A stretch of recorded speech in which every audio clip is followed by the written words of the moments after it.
Hello everyone, Assalamu alaikum. Welcome to our channel Recipes by Sneho's Mom.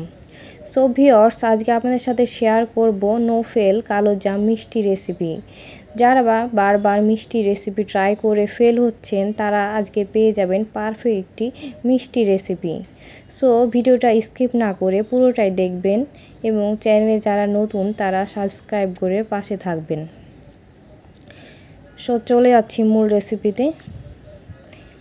এখানে আমি একটা বোল নিয়ে নিয়েছি এবং একটা নিয়ে নিচ্ছি স্ট্রেনার। দিয়ে দিচ্ছি 1 কাপ পরিমাণ গুঁড়া দুধ। ওই একই কাপে দিয়ে দিচ্ছি হাফ কাপ পরিমাণ ময়দা। দিয়ে দিচ্ছি 1/4 চা চামচ বেকিং সোডা। পুরো মিশ্রণটা এবার খুব ভালোভাবে চেলে নেব।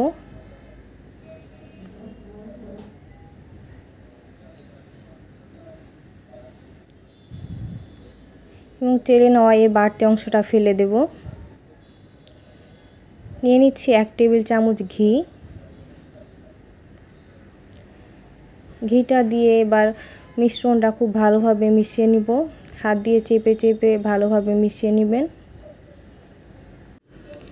এই শুকনো উপকরণগুলো ভালোভাবে মিশিয়ে নেওয়ার উপরই নির্ভর করছে অনেকটা মিষ্টিটা ঠিক কতটা ভালো হবে।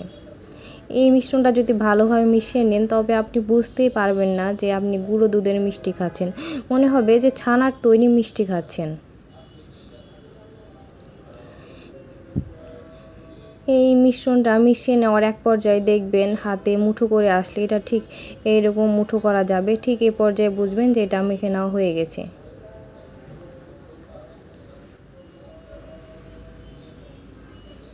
এখন আমি নিয়ে নিব হাফ কাপ পরিমাণ দুধ এবং দুধটা অল্প অল্প করে দিব আর এটা আলতো হাতে মিশিয়ে নিব। দুধটা অল্প অল্প করে দিতে থাকবো, একেবারে ঢেলে দেওয়া যাবে না, অল্প অল্প করে দিয়ে আলতো হাতে মিশিয়ে নিতে হবে।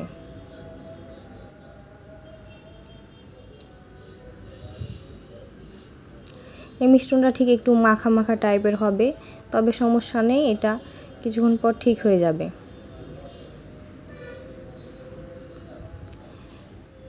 এই যে মিশ্রণটা ঠিক এরকম আঠালো টাইপের হয়েছে। এবার এটাকে ঢাকনা দিয়ে রেখে দেব 10 মিনিটের মতো।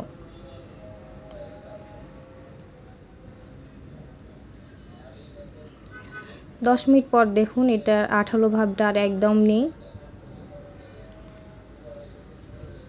এটা এখন অল্প অল্প করে নিয়ে মিষ্টি বানিয়ে নেব।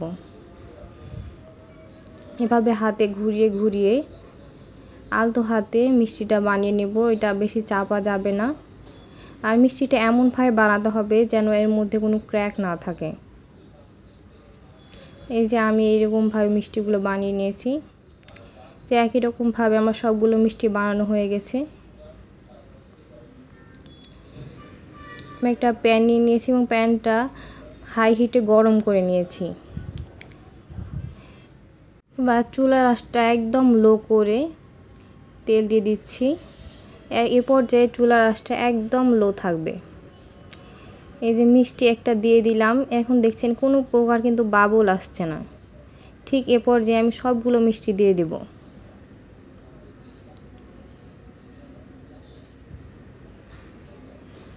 চুলাটা একদম লো হিটে আছে। ঠিক এ পর্যায়ে মিষ্টিগুলো দিয়ে দিতে হবে।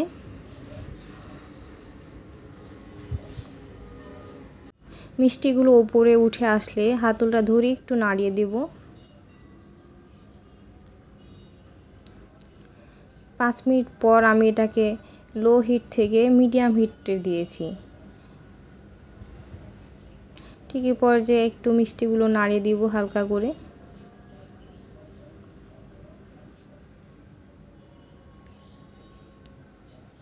আলতো হাতে নাড়াতে হবে, খুব বেশি নাড়াচাড়া করা যাবে না।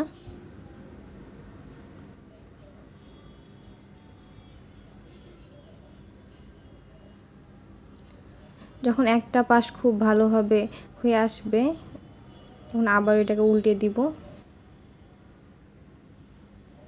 একটু নেড়ে চেড়ে দুইটা পাশ ব্রাউন করে ভেজে নেব।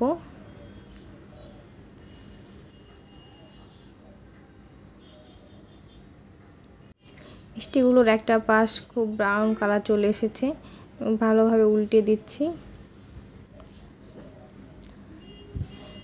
এ পর্যায়ে ভালোভাবে নাড়িয়ে নাড়িয়ে ঘুরিয়ে এটাকে উল্টে দিতে হবে, নইলে একটা পাশ খুব ভালো মতো কালার চলে আসবে এবং আরেকটা পাশে কালার আসবে না।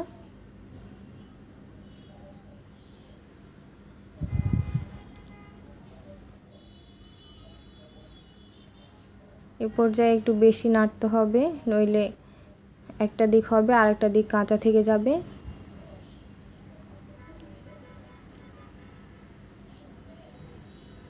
ঠিক এটাকে কালো জামের কালারের মতো করে ভেজে নেব। এই যে কালার ঠিক যখন এরকম চলে আসবে, এই পর্যায়ে সব মিষ্টিগুলো উঠিয়ে নেব।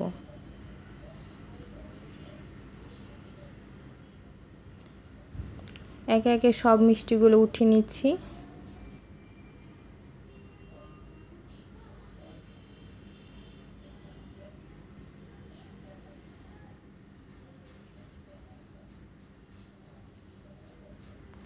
এই যে আমার সবগুলো মিষ্টি উঠানো হয়ে গেছে।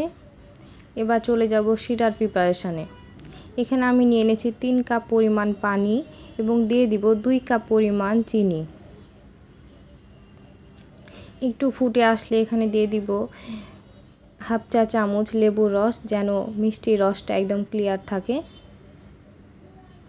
আপনারা চাইলে স্কিপ করতে পারেন। শিরাটা ফুটে আসলে একটা মিষ্টি 2 হাত দিয়ে চেপে ধরে থাকব।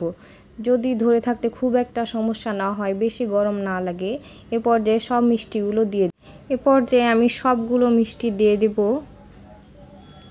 এবং এটাকে ঢাকনা দিয়ে হাই হিটে রান্না করব প্রায় 7 মিনিটের মতো।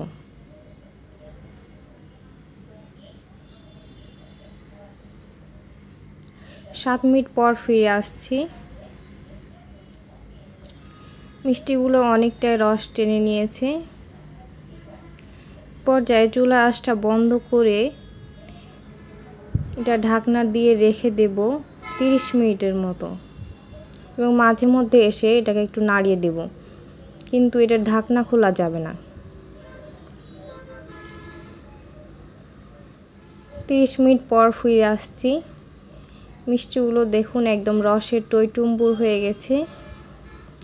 এই মিষ্টিটা ঠিক কতটা রসালো হয়েছে আমি একটা কেটে দেখিয়ে দিচ্ছি। আপনারা দেখে নিশ্চয়ই বুঝতে পারছেন এটা ঠিক কতটা রসালো হয়েছে।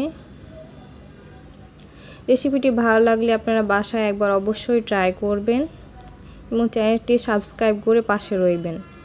এতক্ষণ সাথে থাকার জন্য সবাইকে অসংখ্য ধন্যবাদ। আসসালামু আলাইকুম।